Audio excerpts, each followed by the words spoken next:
इस इलाके के अंदर खाद जितने भी आवंटन किए जा रहे हैं बड़े पैमाने पर वो चला जाता है स्मगलिंग होकर के नेपाल और शराब बनाने के लिए इस्तेमाल होता है।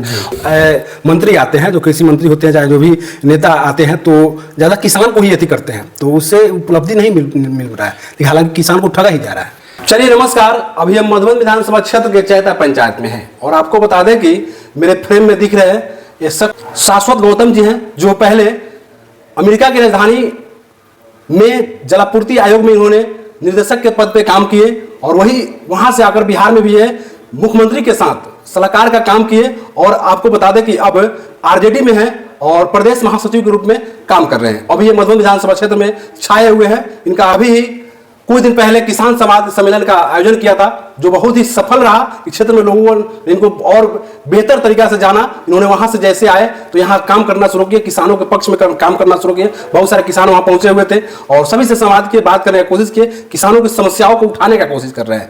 चलिए विशेष इनसे हम जानने की कोशिश करेंगे आखिर आपको इस मधुबन विधानसभा क्षेत्र में आने का पर्पस क्या है और क्यों आए और किसानों के हित में काम करना शुरू कर दिया। सबसे पहले मेरे चैनल सर आपका स्वागत है। बहुत बहुत शुक्रिया आपका हमसे बातचीत करने के लिए। जी सर, आप अमेरिका में जाए काम किए, यहाँ बिहार में आए तो मुख्यमंत्री के साथ काम किए, अब आप मधुबन विधानसभा क्षेत्र में आके लोगों के हालचाल को जान रहे हैं, किसानों की समस्याओं को जान रहे हैं, आखिर कारण क्या है सर? देखिए, ये कोई नई बात है नहीं, मेरे परिवार का पुराना इतिहास रहा है इस इलाके में। मेरे जो बाबा स्वर्गीय गजाधर सिंह एक बहुत जाने माने स्वतंत्रता सेनानी थे और गांधी जी के साथ उन्होंने उस समय उस आंदोलन में उनकी एक महत्वपूर्ण भूमिका रही थी। और जब देश आज़ाद हुआ तो इस इलाके के वो पहले विधायक चुने गए थे। और उसके अलावा हमारे परिवार के श्री बाबू का भी एक बड़ा इस इलाके में कार्यक्षेत्र रहा है। बड़ी संख्या में उन्होंने लोगों को नौकरी रोजगार देने का काम किया। इस इलाके में जो डिस्ट्रिक्ट बोर्ड के वो चेयरमैन रहे तो बड़ी संख्या में आधारभूत संरचनाएं बनाई। हमारे ही परिवार के द्वारा मोतिहारी में श्री नारायण सिंह कॉलेज बनवाया गया, जो आज एक महत्वपूर्ण संस्थान है।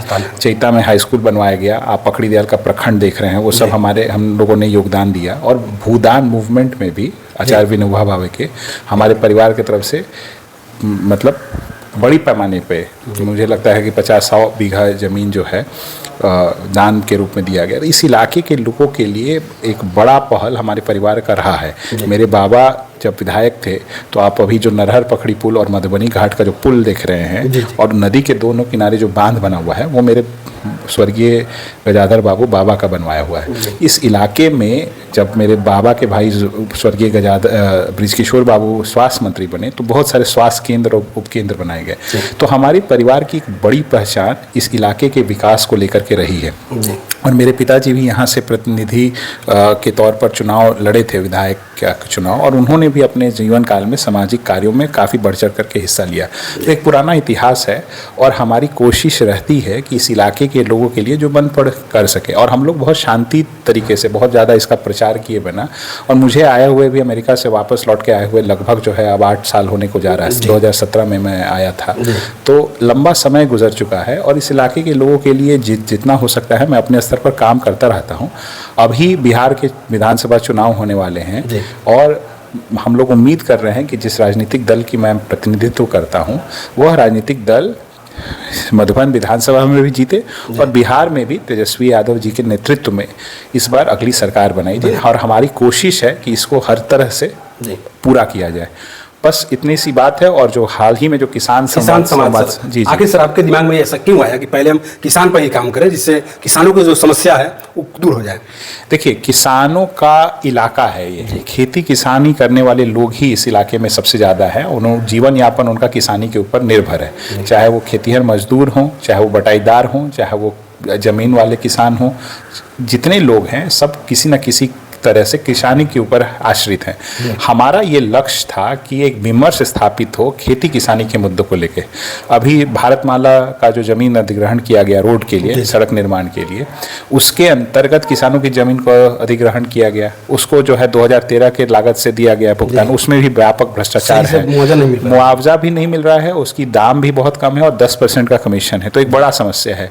किसानों को इस इलाके में कभी भी रोपनी के समय में खाद की उपलब्धता नहीं रहती है। बीज जो है 2M दर्जे का रहता है। किसी भी कृषि संबंधित कार्यालयों समय पर नहीं खुलते हैं। किसानों को अगर कोई काम रहता है अनुमंडल या ब्लॉक स्तर पर तो बिना पैसा दिए हुए नहीं होता है। फसल क्षति या फसल बीमा की अगर बात कर लीजिए, उसका अनुदान की राशि नहीं मिलती है। किसानों को लेकर के जो सहायता की योजनाएं हैं उनका क्रियान्वयन जमीन पर नहीं है।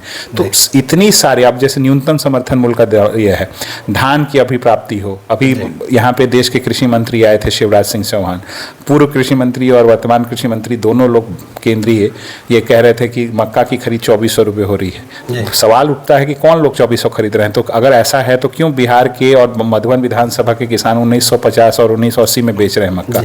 तो बहुत सारी समस्याएं हैं। और ये जो कार्यक्रम हुआ एक पुराने ऐतिहासिक जगह पर हुआ। शेखपुरा बाजार एक पुरानी ऐतिहासिक कृषि मंडी है, वो हमारे परिवार के लोगों के द्वारा स्थापित की गई मंडी है और अंग्रेजी हुकूमत के खिलाफ एक बड़ी लड़ाई लड़ी जा रही थी इस चंपारण इलाके में। उसमें हमारे परिवार की सहभागिता थी आज़ादी आंदोलन में, और यह मंडी बनाया गया था यहाँ के इलाके के किसानों के लिए कि वह अपना जो उत्पाद था अंग्रेजी हुकूमत को न बेच करके बाहर के व्यवसायी, नेपाल के व्यवसायी को। तो मंडी की कुछ समय कितनी आवश्यकता थी। वर्तमान बिहार की सरकार ने कृषि मंडी कानून को निरस्त कर दिया बिहार में, जिसकी वजह से किसानों को जो है अपना बहुत कम आज दाम मिल पा रहा है। तो ये एक बड़ी लड़ाई है नीतिगत स्तर पर, ज़मीनी स्तर पर। इस लड़ाई का विमर्श को और मजबूत करने के दृष्टिकोण से हम लोगों ने एक बड़ा कार्यक्रम किया, और मैं पार्टी के सभी लोगों को शुक्रगुजार करता हूं कि उन लोगों ने इसकी इतनी सहयोग किया, इतने बड़े पैमाने पर लोग आए, एक बड़ा विमर्श स्थापित हो पाया है। कार्यक्रम भी सर सफल रहा। सर बिहार में सर पानी की उत्पत्ति बहुत ज़्यादा है, पानी ज़्यादा मिलता है। उसके बाद में आपको बता दें कि मेहनत करने वाले के लोग जो है किसान हैं मेहनत ज़्यादा करते हैं, और फिर भी जब रोपनी का समय आता है तो लोग यहाँ से पंजाब चले जाते हैं कमाने, हरियाणा चले जाते हैं कमाने, जबकि सब कुछ उपलब्ध है। और खेती करने की उपलब्धि पंजाब को मिला हुआ है, और खेती क्या कहते हैं मछली उत्पादन पानी में होता है, तो मछली उत्पादन करने की उपलब्धि असम को मिला हुआ है। आखिर बिहार को क्यों नहीं मिला ये सब? देखिए, ये सीधे तौर पर राजनीतिक रूप से विफलता का कारण है और कोई कारण नहीं है। हालांकि जो भी मंत्री आते हैं, जो कृषि मंत्री होते हैं, चाहे जो भी नेता आते हैं, तो ज़्यादा किसान को ही अति करते हैं, तो उससे उपलब्धि नहीं मिल रहा है। हालांकि किसान को ठगा ही जा रहा है। देखिए, ये तो राजनीतिक विफलता की वजह से समस्या है। बुनियादी स्तर पर लोगों के अंदर ईमानदारी नहीं है, और कृषि विभाग जो है बिहार का सबसे भ्रष्टतम विभाग है। तीन कृषि रोड मैप के बाद जब देखा गया आंकड़ा, तो किसानों की पैदावार कम हो गई। एक बात बिहार में। दूसरा बात कि यहाँ जो प्रचुर मात्रा में बाढ़ पानी रहता है, उपलब्ध रहता है, बाढ़ का भी पानी आता है, तो उसमें मछली पालन हो सकता है। किसानों को जो सरप्लस वाटर होता है उसकी सप्लाई भी अलग जगह पर हो सकती है। और कृषि को प्रोत्साहन करने के लिए कई तरह की समेकित कृषि के प्रावधान भी किए गए हैं, उसका भी क्रियान्वयन सही से नहीं है। इसका एक मूल कारण क्या है कि ज़्यादातर नीतिगत योजनाएं सिर्फ और सिर्फ फाइल में बन रही हैं, उसका जमीनी धरातल पर कोई कार्य नहीं है। एक बात। दूसरा बात यह है कि आज की स्थिति में, आज की परिस्थिति के अंदर जितनी सरकारी योजनाएं हैं उसमें विशेष रूप से जो पैदावार कम हो रहा है उसमें उसका कारण यह है कि खाद की आपूर्ति किसानों को नहीं के बराबर है। इस इलाके के अंदर खाद जितने भी आवंटन किए जा रहे हैं बड़े पैमाने पर वो चला जाता है स्मगलिंग होकर के नेपाल और शराब बनाने के लिए इस्तेमाल होता है। और जितने जो बीज आ रही है सरकार के द्वारा, जो सर्टिफाइड बीज है, उसमें लगभग 70% बीज जो है गलत बीज है, फर्जी बीज है, जो है नकली बीज है। तो जिसकी वजह से किसानों की पैदावार की भी समस्या है। और दूसरी बात यह है कि बाकी के राज्यों की तुलना में जो न्यूनतम समर्थन मूल्य है या सहयोग राशि है, धान की अधिप्राप्ति आप बात करें या मक्का की या किसी अन्य खाद्यान्न की, उसकी अधिप्राप्ति सही मायनों में किसानों से होती नहीं है। पैक्स के अंतर्गत जो भी अधिप्राप्ति की जा रही है वो सब बिचौलिए लोग कर रहे हैं। तो जब आपको प्रोत्साहन नहीं है, उसमें फायदा नहीं है, उसमें किसी तरह का सहयोग नहीं है, तो आप कैसे उम्मीद कर सकते हैं कि जो है किसानों को लाभ मिले। और यही एक बड़ा कारण है कि नीतिगत स्तर पर योजनाओं की विफलता और लचर शासन प्रशासन व्यवस्था, व्यापक भ्रष्टाचार और प्रशासनिक अधिकारियों का किसानों के प्रति संवेदनहीनता एक बड़ा कारण है, जिसकी वजह से किसानों को यहाँ प्रोत्साहन नहीं मिल पा रहा है। और उसका असर जो है पैदावार में भी दिख रहा है और व्यापक कृषि व्यवस्था में भी दिख रहा है। सर चुनाव होना है, सर विधानसभा में चुनाव होना है, और मधुबन विधानसभा में कैसी तैयारी है सर आपकी पार्टी के? बहुत अच्छी तैयारी है। और आप सभी लोगों ने देखा होगा कि हाल ही में जो किसान संवाद सम्मेलन हुआ और 20 किलोमीटर रोड शो हुआ, जिसमें हमारे पार्टी के शीर्षतम नेता हैं सुधाकर जी, यहाँ बक्सर के सांसद हैं और किसानों के हक में मजबूत लड़ाई लड़ने वाले, वो भी आए थे और उन्होंने एक बड़ा बहस स्थापित किया इस इलाके में। और उनके सम्मान में एक मैत्री भोज भी था। 20 किलोमीटर लंबा रोड शो हुआ, बड़ी संख्या में लोग उस रोड शो में शामिल हुए। फिर वहाँ से पूर्वा बाजार पर किसान संवाद सम्मेलन हुआ, वहाँ पर भी हुए। और फिर शाम में जो है यहाँ पर जो है मैत्री भोज में भी बड़े पैमाने पर पार्टी के कार्यकर्ता है। और हम लोगों ने तो ये देखा है कि हर पंचायत के अंदर जहाँ हम जा रहे हैं, हर बूथ स्तर पर पार्टी का बहुत मजबूत कैडर है और आज के डेट में पूरा कमर कस चुका है। और इस इलाके में लोग जो है भ्रष्टाचार से, प्रशासनिक स्तर के भ्रष्टाचार से उब चुके हैं। इसलिए उनको ये कोशिश की जा रही है कि ये प्रोत्साहित करके ये माहौल यहाँ स्थापित क्लियरली स्पष्ट रूप से हो जाए कि आने वाले समय में राष्ट्रीय जनता दल की विधानसभा में भी जीत हो और पूरे बिहार में जी महागठबंधन की सरकार बने, माननीय श्री तेजस्वी यादव जी के नेतृत्व में। जी सर, अभी आप राजद के महासचिव, प्रदेश महासचिव हैं और मधुबन विधानसभा हमेशा बिहार के हॉट सीटों में माना जाता है, हॉट सीट रही है। और अब की बार राजद के जो कैंडिडेट होंगे यहाँ से, किनको बनाएंगे सर? ये सवाल सर आपकी तरफ जा रहा है सर? नहीं, देखिए, ये निर्णय जो है पार्टी के शीर्ष नेतृत्व माननीय श्री लालू प्रसाद यादव जी और माननीय श्री तेजस्वी यादव जी करेंगे। उनका जो निर्णय होगा वो वहाँ से उम्मीदवार होंगे।